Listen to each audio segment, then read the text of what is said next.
할렐루야. 예수 그리스도 이름으로 하나님 말씀 함께 나누는 시간 갖도록 하겠습니다. 이번 시간에는 성장하는 믿음 아브라함 여덟 번째 시간이죠.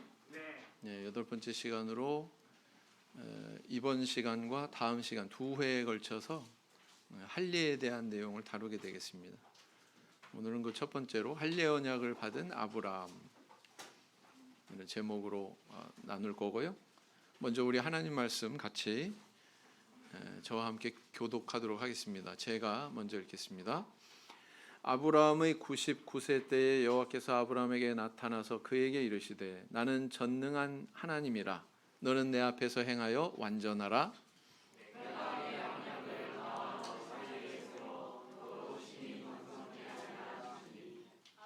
아브라함이 엎드린데 하나님이 또 그에게 일러 가라사대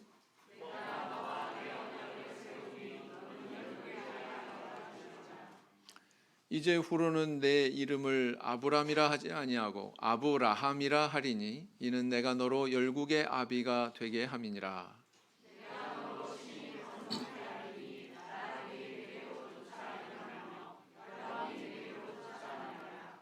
내가 내 언약을 나와 너와 내 대대 후손의 사이에 세워서 영원한 언약을 삼고 너와 내 후손의 하나님이 되리라.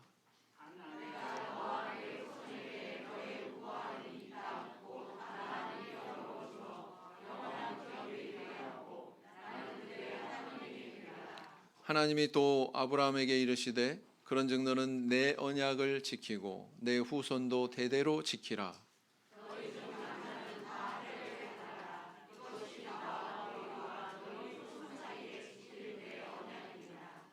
너희는 양피를 베어라. 이것이 나와 너희 사이의 언약의 표징이니라.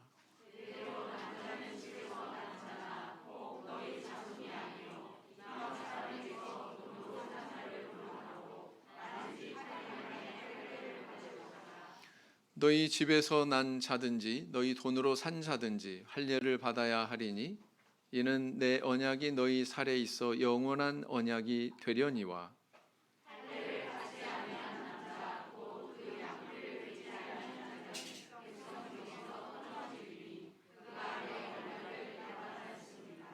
네.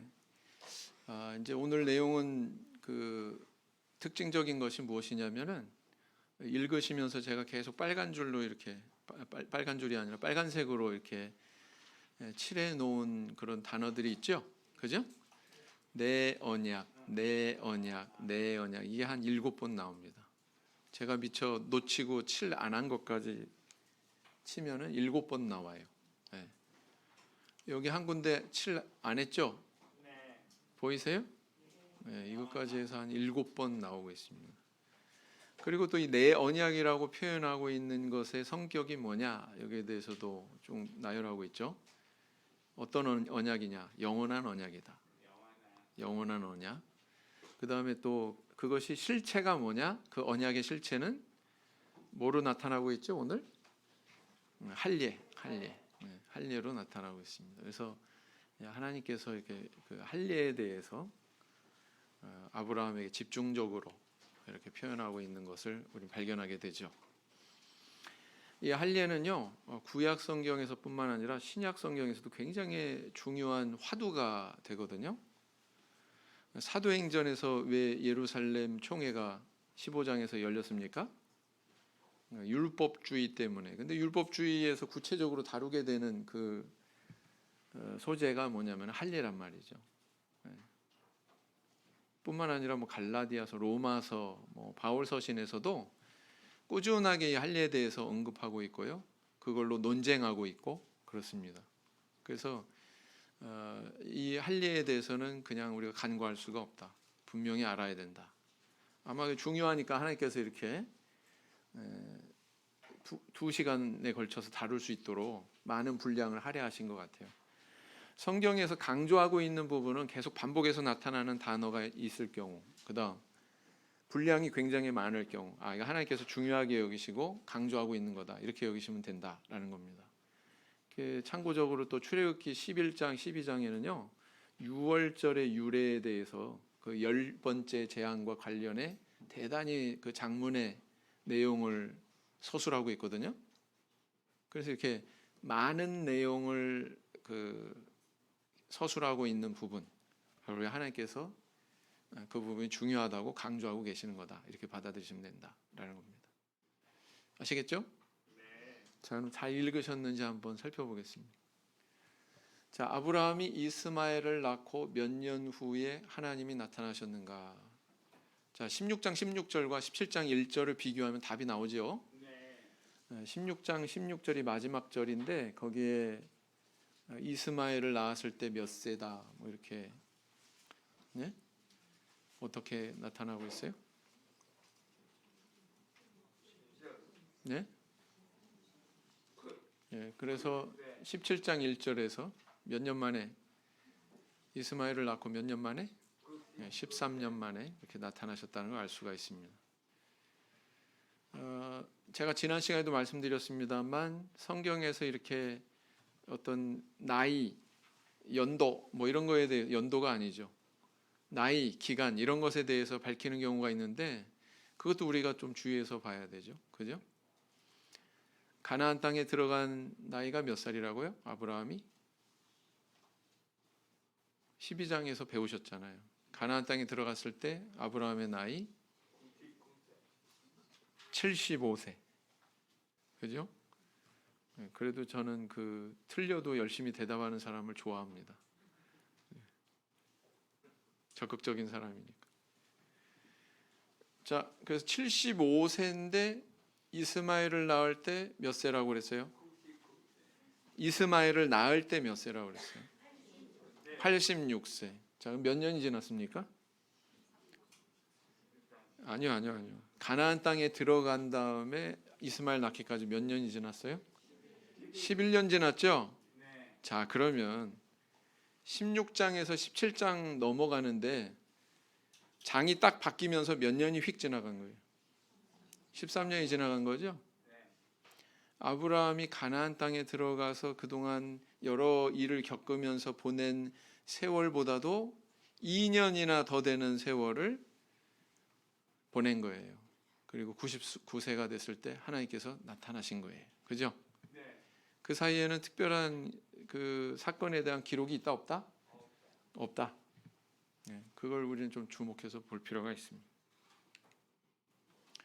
자, 아브라함이란 이름의 뜻은 무엇이라고요? 5절에 보니까 보통 이제 어떤 지명이나 인명이 나온 다음에 이는 그러면서 이어지는 게 그 이름의 뜻이다 이렇게 말씀을 드렸습니다. 성경에서 열국의 아비, 열국은 뭘 의미합니까? 많은 민족, 많은 나라의 아비, 아버지 이런 뜻이죠. 아브라함, 아부 들어가는 게 아버지란 뜻이에요. 자, 그래서 계명이 이루어졌다. 아브라함의 이름에 계명이 이루어졌다라는 사실을 오늘 발견할 수가 있고요. 계명하는 것에서 그치지 않죠. 하나님께서 뭔가를 명령하십니다. 하나님이 아브라함의 축복의 언약을 주시면서 표징으로 명하신 것은 무엇인가? 10절에서 11절 보니까 뭘 하라고요? 할례를 행하라 이렇게 명령을 하셨어요. 자, 그 다음에 이제 할례의 대상에 대해서까지 하나님께서는 명하셨는데, 아니, 요거 이전에 할례는 뭐 하는 거다? 양피를 베어라, 뭐 이렇게 명령하시잖아요. 그래서 굉장히 구체적으로 말씀하고 계시죠. 근데 그 대상이 어디까지인가? 12절에서 13절 보니까 어떻게 기록하고 있어요? 12절, 13절에서 할례의 대상. 아브라함뿐만 아니라 집에서 난 자. 그러니까 혈통적으로 아브라함이 낳게 되는 후손에 대해서, 앞으로 태어날 이삭에 대해서, 그죠? 또 이방에게서 돈으로 산 자. 그래서 이런 하나님의 명령을 보면 유태인은 혈통적으로 되는 건가? 아니다라는 걸 알 수 있죠. 맞습니까? 유대인들은 혈통을 중요하게 여깁니다. 왜요? 난 아브라함의 자손이다 라는 것으로 자부를 해요. 하나님의 선민이다. 그런데 이렇게 이방에게서 돈으로 산 자도 할례를 줘라. 그래서 하나님의 언약에 귀속되게 하는 걸로 봐서 하나님의 백성이 되는 것은 혈통적인 것으로 이루어지는 것이 아니구나. 이미 깨지고 있죠. 그죠? 그리고 또 유대교라고 하는 종교가 다른 혈통의 사람들에 대해서 열려 있다, 닫혀 있다? 열려 있다라는 걸 알 수가 있죠. 맞습니까? 그렇게 이해를 하셔야 돼요. 그래서요, 이런 게 어떻게 또 그 성경에서 나타나냐면은 여러분 그 여리고의 기생 라합 이방인이에요, 유대인이에요? 이방인이잖아요. 모압 여인, 모압 족속의 여인 이런 뜻이잖아요. 또 들어왔잖아요. 선민의 대열에. 맞죠? 그래서 유대교라고 하는 종교가 사실은 폐쇄적인 게 아닙니다. 혈통으로서 그 선민의 자격을 얻는 게 아니다라는 걸 알 수가 있죠. 그럼 뭘로 얻느냐? 뭘로 얻는 거예요? 오늘 보니까 할례. 그렇죠? 오늘날에도 할까요? 안 할까요? 할례? 안 해요. 오늘 정말 잘 오셨습니다. 네. 오늘 확실히 알게 되실 테니까. 자, 하나님은 이스라엘 백성 중에서 할례를 받지 않은 사람들은 어떻게 될 것이라고 말씀하셨는 거. 14절에 보니까 어떻게 된다고요? 할례 안 받으면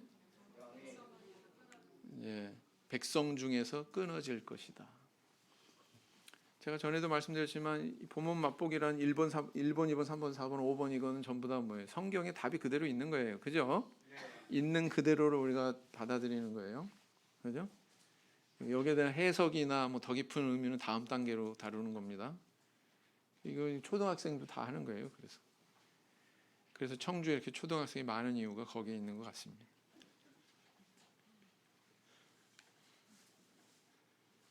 자, 양피를 베어라. 양피를 베는 것이 이게 할례인데, 양피란 어느 부분을 가리키냐면 남자의 생식기의 끝 부분의 살가죽을 가리킵니다. 흔히 이제 이걸 포피라고도 하는데 이걸 제거하는 수술을 포경 수술이라고 하죠. 그래서 이 포경 수술이라고 하는 어떤 의학적인, 어떤 위생적인 그런 목적이 아니라 사실은 이게 구약의 하나님의 명령에 의해서 세워진 하나의 종교 의식이다.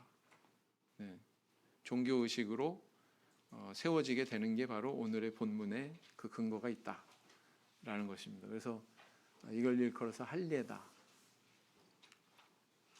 이렇게 이야기하죠. 자, 그래서 하나님께서 이렇게 밝히신 것처럼 이거는 언약의 표징이고 그 언약을 기억하게 하는 구체적인 물리적인 증거다, 물증이다 이렇게 볼 수가 있습니다. 그 언약의 표징을 사람의 살에다 두는 거죠, 그죠? 자, 계명까지 했어요. 근데 그걸로 그친 게 아니고 어느 단계까지 갔어요? 그 언약에 대해서 이름에만 두는 게 아니라 그 언약에 대해서 살가죽에까지 증거하고 계시죠?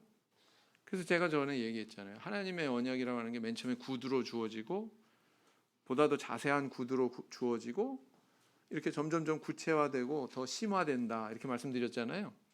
그죠? 그런 사실을 알 수가 있습니다. 그래서 아브라함에게 이렇게 계속 약속을 거듭할수록 점점 더 심화되고 있다. 그 약속의 정도가 확실해지고 있다라는 것을 발견하게 되죠. 자, 그래서 이게 바로 이제 할례를 하는 날, 낳은 지 8일이 된, 얼마나 어려요. 보통 우리나라 같으면은 8일 되면은 아기 너무 어려가지고 무슨 병균에 감염될까 염려스러워서 한 100일까지는 안 보여주잖아요. 바깥으로 이렇게 노출시키지 않지 않습니까? 그런데 유대인들은 이제 이렇게 핏덩어리를 갓난아기로 이렇게 노출을 한다. 그래서 이제 이 할례가 얼마나 중요하고 또 굉장히 경건하고 그 사람들 사회에서 얼마나 비중 있게 여기냐면은 이런 용어가 다 정해져 있어요. 이걸 붙드는 사람을 뭐라고 그러냐면 싼데기라고 그래요. 보통 할아버지가 잘 붙든답니다. 아기를 붙들어주는 이 할례를 행하는 동안. 그 다음에 저기 지금 싼데기 앉아가지고 아이를 붙들고 있죠. 엘리야의 의자, 저 의자가 엘리야의 의자라고 합니다. 그리고 이제 이 집도를 하는 실질적으로 이제 칼로 이제 포피를 제거하는 행위를 하는 사람을 모헬이라고 한다고 그래요. 이런 용어가 다 이렇게 정해져 있는 만큼 있을 만큼 할례에 대해서 굉장히 중요하게 여기고 이스라엘에 영상으로 살면서 보시겠습니다. 유대인들이 이제 할례 또 이 성인식, 결혼식 많은 행사가 있는데 네. 그 중에서도 가장 기본이 되면서도 네. 일반인들이 참석하기 어려워요. 네. 그래서 가족이 아니면 쉽게 초대받는 것도 어렵지만 그렇죠. 이렇게 선뜻 가서 보겠다는 것도 이제 네. 힘든 건데 그렇군요. 지금 가족분들이 이제 그러면 초대를 네. 받아서 지금 할례 의식에 참여하러 아주 가시는 오랜 시간 동안 교제했던 네. 그 종교인 가정에서 초대를 했고요. 네. 이제 지금 이 장면이 중요한데, 네. 자 이제 오늘 그 할례의 중요한 현장이에요. 이 소동작도 도구들이 있고, 있네요. 예. 보세요 날카로운 칼도 있고, 아이고, 그다음에 네. 표피를 자르기 위해서 찝는 집게도 네. 있고, 이것이 이제 아버지예요. 아버지, 네. 거기 어머니. 옆에 네, 쪽에. 아주 되게 예. 분주하고요. 네. 누구나가 행하는 거지만, 요거 이제 할아버지인데, 네. 요것을 이제 싼데기라 해서 네. 그 아기를 안는 사람이 이제 보통 이제 할아버지가 이렇게 하잖아요. 네. 엘리야의 의자. 엘리야의 의자요. 예, 예. 네. 엘리야의 의자는 이 아기를 네. 사탄으로부터 네. 엘리야가 보호를 해준다는 유대의 전승이 있어요. 아. 그래서 이 엘리야의 의자가 있고 이제 이곳에서 이제 할아버지가 네. 이곳을 싼데기라 하는데 또는 할아버지가 안 계시면 또 집안 어른이 네. 이 아이를 잡고 이제 있으면 지금 이 할례식을 준비하는 이분은 네. 모헬 아. 이 히브리 용어예요. 모헬. 네. 이 모헬은 이 할례 예식, 이 종교 예식을 집행하는 네. 이 훈련된 네. 집행자입니다. 아, 지금 그렇군요. 우리가 하면 이제 네. 이제 어머니죠. 네. 아버지, 어머니, 할머니. 아이가 있고. 예, 보세요. 그러니까 저 아기를 엘리야의 의자에 앉혀서 할례 예. 의식을 진행을 하게 되는 거죠. 그거를 이제 네. 할아버지가 안고 있는데 네, 그렇군요. 이 난지 8일 만에 이 할례식인데 보세요. 제가 네. 보기에는 한 100여 명이 넘게 왔어요. 할례를 받는 그 아이를 고루 한 번씩 안아보더라고요. 아, 예. 한 사람씩 네. 아기를 안아보는 거군요. 이제 네. 할아버지, 할머니, 친지, 친구들까지 해서 오늘 이 아이가 주인공이구나. 네. 그러면서 아마 짧지만 기도를 해주더라고요. 네. 축복 기도 같아요.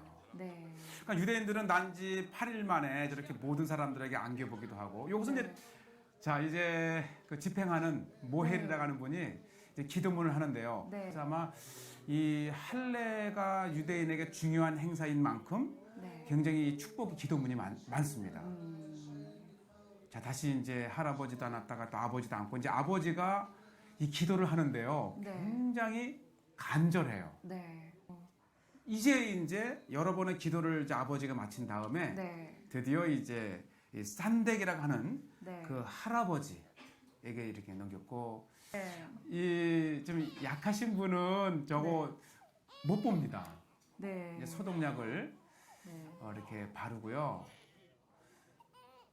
굉장히 진지하고요. 네. 이제 표피를 네. 이제 집게로 이렇게 한 다음에 네. 삽시간에 이루어져요. 아, 순식간에. 예, 바로 그냥 예.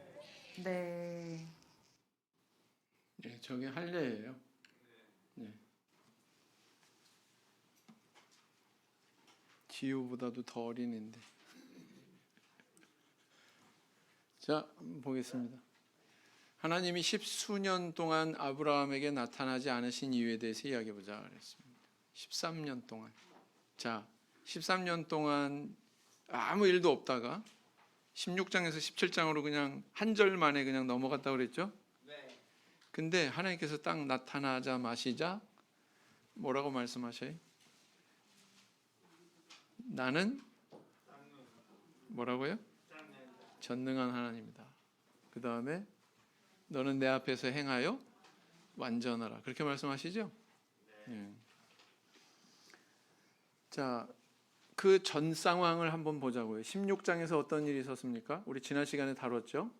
16장에서 15장에서 분명히 하나님께서는 별까지 보여주시면서 또 횃불 언약을 주시면서 네 자손이 저렇게 많을 거야. 그렇게 새끼손가락 걸고 약속하셨잖아요. 맹세하셨잖아요. 그런데 16장에서 아브라함이 그런 하나님의 언약과 맹세는 뒷전이고 아내의 그런 생각을 받아들여 가지고 하갈을 통해서 누구를 낳았어요? 이스마엘을 낳지 않습니까? 그래서 저는 그렇게 표현했습니다. 16장은 아들을 주겠다고 하는, 자손을 주겠다고 하는 시험에 대한 실패의 역사다. 이렇게 말씀드렸죠. 그래서 땅의 약속에 대한 그 믿음에서 실패했던 것처럼 아들에 대한 약속에 대해서도 아브라함은 또 넘어졌다 라는 겁니다. 그래서 거듭 말씀드리지만 뭐 모리아 산의 아들 이삭을 제물로 바치기 위해서, 번제로 바치기 위해서 나아간 그 아브라함의 모습은 지금은 없는 거죠. 그죠? 왜 제가 성장하는 믿음이라고 표현했어요? 아브라함이 이럴 때가 있었다. 아브라함이 이럴 때가 있었다는 거예요.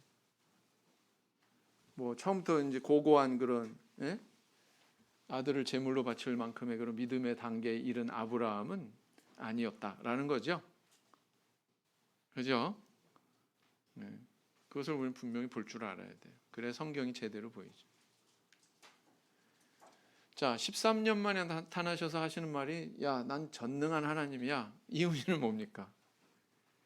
아브라함은 그 하나님을 전능하다고 그렇게 믿었어요? 안 믿었어요? 내가 이렇게 나이 많지만 하나님께서 전능하시니까 낫게 해주실 거야. 이렇게 믿었다는 거예요? 안 믿었다는 거예요? 그렇게 믿지 않았다는 거죠. 그죠? 그렇기 때문에 하나님께서 거기에 대해서 지금 나는 전능한 하나님이야 이렇게 얘기하고 있다는 거죠. 그 다음 두 번째는 뭐냐면은 너는 내 앞에서 행하여 완전하라. 자, 이 말씀은 무슨 뜻일까요? 완전 무결해라, 퍼펙트해라, 뭐 그런 뜻입니까? 도덕적인 흠결 뭐 요만큼도 없이 너는 그런 신앙생활을 해야 돼, 그런 의미입니까? 아니에요. 이것도 맥락 안에서 이해하셔야 돼요. 맥락. 그죠? 아브라함이 어떤 불완전함을 보였습니까? 어떤 불완전함을 보였어요? 불완전한 믿음을 가지고 있었죠? 네? 그 불완전한 믿음에 대해서 하나님께서 사실은 지적하는 거예요. 책망하시는 겁니다.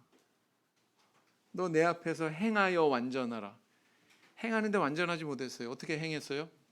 분명히 하나님 약속 주셨는데 이스마엘을 낳았잖아요. 하갈을 취했잖아요. 그죠? 거기에 대해서 지금 얘기하고 계시는 거예요. 13년 만에 나타나셔서. 그것은 곧 뭘 의미합니까? 13년 동안 뭐 하신 거예요? 하나님께서 나타나신 거예요? 안 나타나신 거예요? 한 번이라도 안 나타나신 거예요. 왜? 그렇게 판단하는 이유는 이 말씀이 있기 때문에 그래요. 너는 내 앞에서 완전하라. 앞전에 뭐 기록이 안 돼 있는데 나타나신 경험이 있다면 그때 바로 이걸 말씀하셔야죠. 맞죠? 근데 99세 때 이렇게 나타나셔가지고 이렇게 말씀하신 것은 그 사이에 하나님이 침묵하셨다는 뜻입니다. 그래서 아마도 그 사실을 반영하려고 여기에 나이를 밝히고 있는 것 같아요. 86세, 99세. 왜요? 이 침묵은 또 하나님의 뭐라고 표현할까요? 하나님과 인간 사이에 간격이 벌어진 증거다. 뭐 이렇게 표현할 수 있겠습니다. 저기 우리 부모님도 어때요? 자녀들이 막 야 이거 해 저거 해 뭐 이렇게 말 들어라 순종해라 말을 전혀 안 들어 막 곁길로 가 애가. 그러면 부모가 어때요? 나중에는 팔짱 딱 끼우고서 그냥 방치하죠? 안 그랬어요? 안 그러셨어요? 다 순종적이에요, 자녀들이? 저는 뭐 이렇게 뭐 그 쇼핑하러 가거나 아니면은 대중들이 많이 모여 있는 그런 곳에서 그런 몇 번 종종 봤습니다. 뭐 달래고 얼르고 아무리 해도 안 되니까 그냥 내버려 두고 가더라고요, 엄마가. 그런 경우 있어요, 없어요? 네, 그냥 방치하는 거예요, 그냥 침묵하고. 그래 어디 너 될 대로 돼봐라. 네? 말하자면 13년은 아마 그런 기간이었던 것 같다. 네. 왜냐하면 하나님은 종종 이렇게 하시기 때문에 그래요. 침묵하시기 때문에 그래요. 잠언 1장 28절 형제반 읽어보겠습니다. 시작. 그때 너희가 나를 부르리라. 그래도 내가 대답지 아니하겠고 부지런히 나를 찾으리라. 그래도 나를 만나지 못하리니. 자매반 시작. 그때 그들이 여호와께 부르짖을지라도 응답지 아니하시고 그들의 행위에 악하던 대로 그들 앞에 얼굴을 가리우시리라. 이스라엘 백성들이 범죄했을 때 이렇게 하나님께서 말씀하셨단 말이에요. 여기에 세밀하게 그런 걸 이야기하고 있지는 않아요. 그런데 이 기간의 의미가 13년이라고 하는 침묵의 기간의 의미가 그렇다 이렇게 보여집니다. 그 다음 두 번째, 하나님이 아브라함에게 나타나시자마자 완전하라고 명하신 것은 어떤 차원에서 완전하라는 의미인지 이야기해보자. 벌써 제가 얘기했죠. 도덕적으로 뭐 흠결이 없이 그렇게 완전 무결해라 이런 의미가 아니라 그랬어요. 맥락 안에서 보라고 하는 얘기죠. 방금 말씀드린 대로 약속 받았으면서 사생자 낳은 것, 이 행동에 대해서 사실은 질책하는 거죠.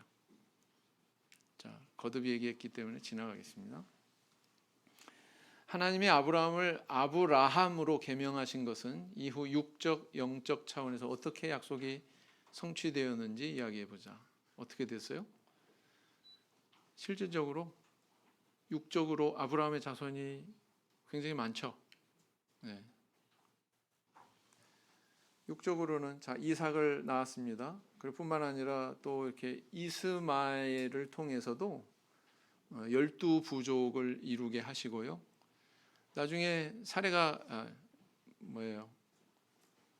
죽습니다. 아브라함보다 먼저 죽죠. 그래서 아브라함이 후처를 취해요. 그두라. 근데 그 후처를 통해서 또 6 아들이 번성하게 되죠. 창세기 25장 1절 2절을 보시면 나와 있습니다. 그 다음 영적으로는 어떻게 성취됐습니까? 아브라함이 믿음의 조상으로 자리매김하게 되고 그 아브라함과 같은 믿음의 길을 간 많은 영적인 자손들이 오늘날 존재하고 있죠. 그죠? 네. 그렇습니다. 그래서 육적인 성취에 대해서 조금 더 자세하게 들여다보면 자, 세계 인구 중에서 유대 교도가 0.25%, 한 1200만에서 한 1500만 된다고 그러죠. 국내 다 합해서. 그 다음에 기독교도가 32.8% 전 지구상에. 그 다음에 회교도, 이슬람교도가 19.8%, 합하면은요 52.65%라고 그래요.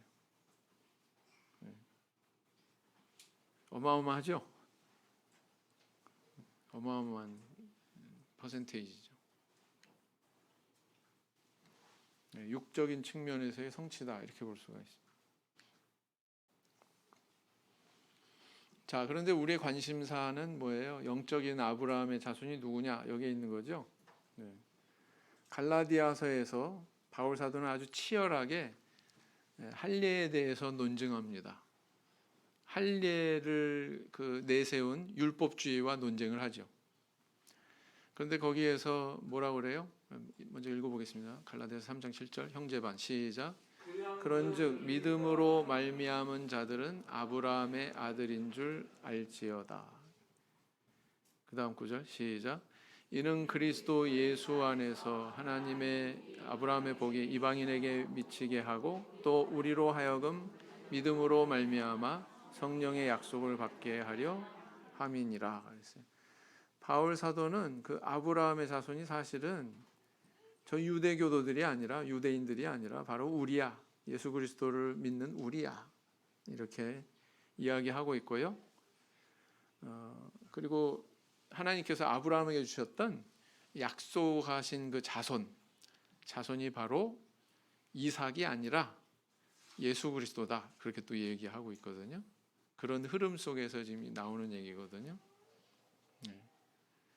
그래서 이 아브라함이 하나님을 믿음에 이를 의로 여기셨다라는 게 오늘날 우리 기독교인들에게도 유효하다. 그러니까 바울 사도가 있었던 그 시대에 그 기독교인들에게 유효하다 이렇게 논증하고 있습니다. 네. 또 읽어보겠습니다. 시작. 너희가 그리스도께 속한 자면 곧 아브라함의 자손이요 약속대로 유업을 이을 자니라. 갈라디아서 3장 27절에 뭐 어떤 구절이 나와 있어요?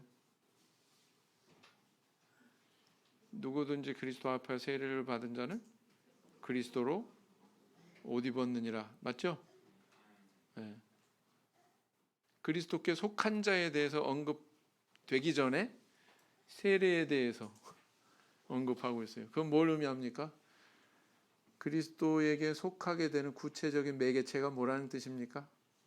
세례라는 거죠? 네, 그렇습니다. 그 다음 네 번째, 할례의 의미에 대해 이야기해보고 그 대상이 이스라엘 민족뿐만 아니라 유대인 소위 이방인에게도 확대되는 의미에 대해서 이야기해보자. 이거 다 얘기했네요. 할례라고 하는 것은 주의를 둥글게 베어내다 뭐 이런 뜻이 있고요. 또 부정한 것을 제거하는 의미도 있습니다. 이런 의미는 어떻게 형성이 됐느냐? 할례에 대해서 구약에도 많이 나와요. 신약에도 역시 기록하고 있어요. 이런 것들 종합해서 보면 알 수가 있죠. 이방인에게까지 이렇게 할례가 주어진 것은 유대교의 개방적인 측면을 보여주고 있다. 아까 말씀드렸습니다. 혈통적으로 그렇게 따져가지고 뭐 아브라함의 후손이다 아니다 그렇지 않다는 거죠. 이방인조차도 할례 받고. 자, 한 가지 질문할게요. 오늘날 이스라엘 사람으로 귀화하면 어떻게 될까요? 받아야 될까요? 말아야 될까요? 여전히 받습니다. 그 다음 다섯 번째, 할례의 영적인 의미와 신약 시대의 세례와의 관계에 대해서 이야기해 보자. 이것은 이제 바울 사도에 의해서 언급이 됐죠. 먼저 이제 할례의 영적인 의미를 한번 짚어보면 마음에 부정한 것까지도 제거하는 그런 의미가 있습니다.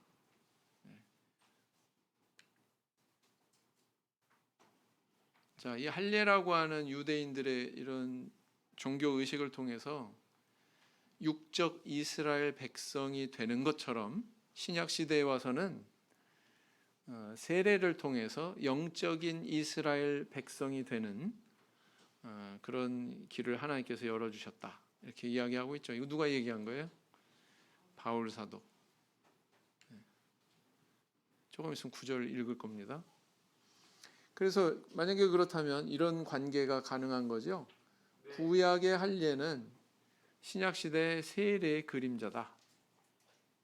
그 다음에 신약의 세례는 거꾸로 구약 시대 할례의 실체다. 이렇게 얘기할 수 있는 거죠.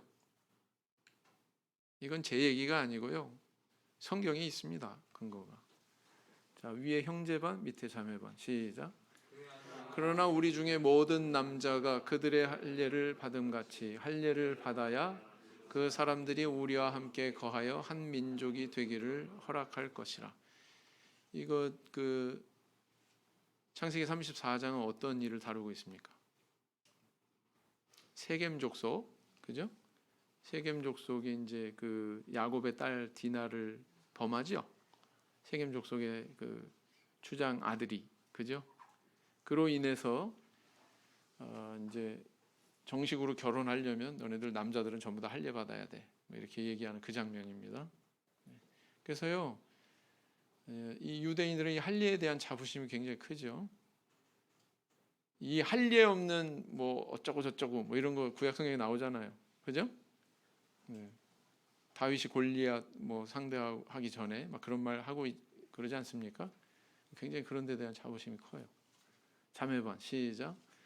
여호수아가 부싯돌로 칼을 만들어 할례산에서 이스라엘 자손들에게 할례를 행하니라. 이거 여호수아 강의할 때 이미 살펴봤고요. 그래서 이 할례산에서 왜 여리고성 쳐들어가기 전에 이런 일을 하지? 위험하게? 34장에 기록하고 있는 것처럼 할례한 상태에서는요 전쟁 수행을 못 합니다. 그때 적들이 먼저 쳐들어오거나 그러면은 몰살할 수 있는데 저렇게 그냥 집단으로 할례를 행하는 필요성이 어디에 있었나? 그것은 이스라엘 백성으로서의 정체성을 세우는 일이라고 그랬죠. 하나님의 언약을 세우는 일이라고 그랬죠. 그렇습니다. 그래서 중요한 거고요. 중요하게 여겨지고 있는 것이고요. 자, 위에 구절 형제반 시작.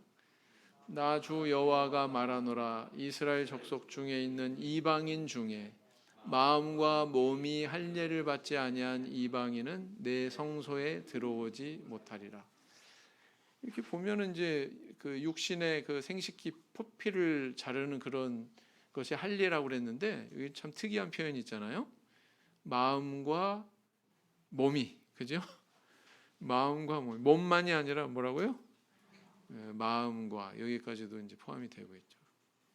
그래서 사실 이제 들여다 보면 아브라함이 죄를 범한 거잖아요. 불신앙을 저지른 거잖아요. 그죠? 근데 그 불신앙의 행위를 저지른 그 대상이 어떻게 보면 육신의 생각에 의해서 이게 이루어진 것인데 그걸 제거해 버리잖아요. 그죠? 부정한 그 생각, 부정한 부위를 제거해 버리는 것이다. 이렇게 볼 수가 있습니다. 사도행전 7장 51절 자매반 시작. 목이 곧고 마음과 귀에 할례를 받지 못한 사람들아, 너희가 항상 성령을 거스려 너희 조상과 같이 너희도 하는도다.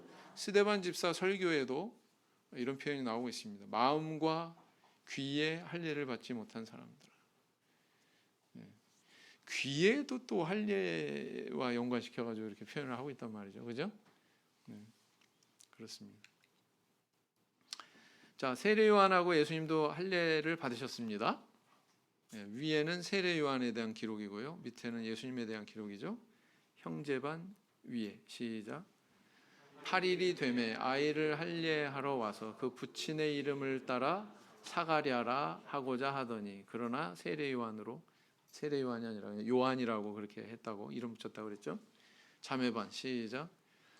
할례할 8일이 되매 그 이름을 예수라 하니 곧 수태하기 전에 천사에 일컫는 바로라 그랬어요. 그래서 이 두 분도 할례 받았어요, 안 받았어요? 네, 받았어요. 우리에게 중요한 것은 바로 이거죠. 바울 사도가 이해한 할례는 뭐냐? 세례와 연관시켰습니다. 골로새서 2장 11절에서 12절 다 같이 읽겠습니다. 시작. 또 그 안에서 너희가 손으로 하지 아니한 할례를 받았으니 곧 육적 몸을 벗는 것이요 그리스도의 할례니라. 너희가 세례로 그리스도와 함께 장사한 바 되고 또 죽은 자들 가운데서 그를 일으키신 하나님의 역사를 믿음으로 말미암아 그 안에서 함께 일으키심을 받았느니라. 여기서 그리스도의 할례 이렇게 표현하고 있죠. 그게 바로 12절에서 이어지는 세례라고 이야기하고 있는 겁니다. 그래서 이 유대인들이 할례를 그렇게 중요하게 여기는 것처럼 오늘날 신약 시대에 우리 참 진리를 가지고 있는 교회에서는 세례를 그래서 중요하게 여겨야 되는 거예요. 이게 우리의 신분을 좌우하는 겁니다. 할례와 세례에 대한 또 공통점이 발견이 되는 게 뭐냐면요. 할례를 받아야 이렇게 언약 백성으로서의 그 신분이 유지된다. 안 받으면 제해버린다. 반대 이야기도 하거든요. 할례에 대해서. 오늘 그렇게 기록하고 있죠. 근데 세례도 역시 그렇다는 거예요. 세례도 신약 시대에 와서 누가복음 7장 29절 30절에 뭐라고 그랬습니까? 바리새인과 서기관들은 그 세례를 받지 않아서 하나님의 뜻을 저버렸다고 그랬죠. 죄인과 세리들은 그 세례를 받은지라 하나님을 의롭다 하되, 그죠?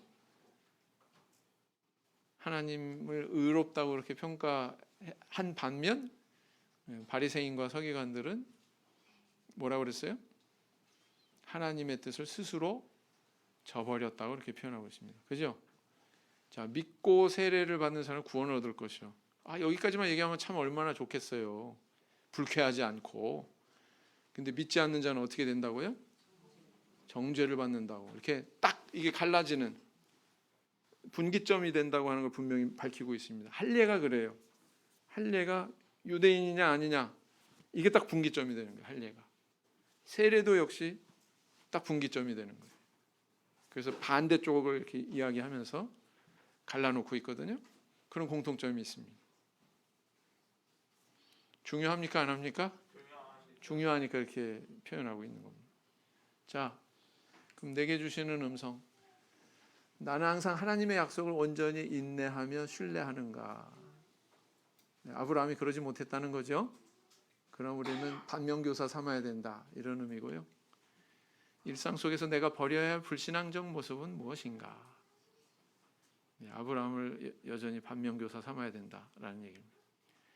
나는 그리스도의 할례를 받은 자로서 부정한 부분을 버리고 정결함을 유지하려는 노력이 있는가? 우리 삶 속에서, 그죠?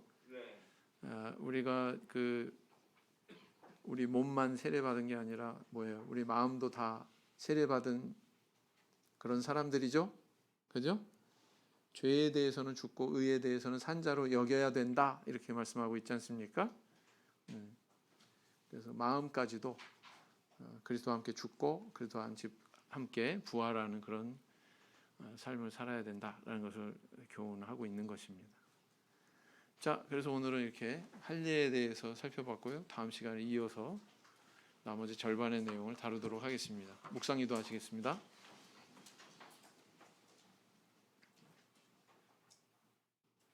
아멘.